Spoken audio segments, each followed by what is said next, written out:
Welcome to Happy Tummy with Annalie. Hello mga ka-Happy Tummy. In this video, magluluto tayo ng ginisang kalabasa. So ito lang lahat ang ingredients natin. Kamatis, onions, garlic, spring onions at ang ating kalabasa na hiniwa natin na ganyan kaliit mga ka-Happy Tummy. So yan lang. Gisahin lang natin at saka gagamit tayo ng asin at konting pampalasa natin mga ka-Happy Tummy.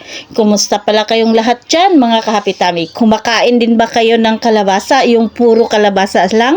Wala nang meat or or isda? Yung kalabasa lang talaga. Masarap to mga ka-Happy Tummy at masustansya pa. So, yung kalabasa mga ka-Happy Tummy, gisahin lang natin. Tapos for our pampalasa, asin at kunting chik lang. Tapos mag-add tayo ng kunting tubig para may kunting sabaw tayo mga ka-Happy Tummy. Wow, nag-add na tayo ng asin at kunting chik. So time to time, ihalo-halo lang natin. Yan. Hintayin nating maging malambot ang kalabasa saka tayo mag-add ng water mga ka-Happy Tummy. So pag ganyan na, medyo malambot na ang kalabasa, mag-add na tayo ng water niyan.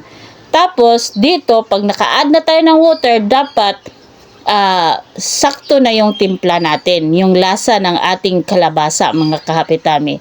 And then, after a few minutes, heto na ang ating ginisang kalabasa, mga ka-Happy Tummy. Gutom na, gutom na. Thank you for watching.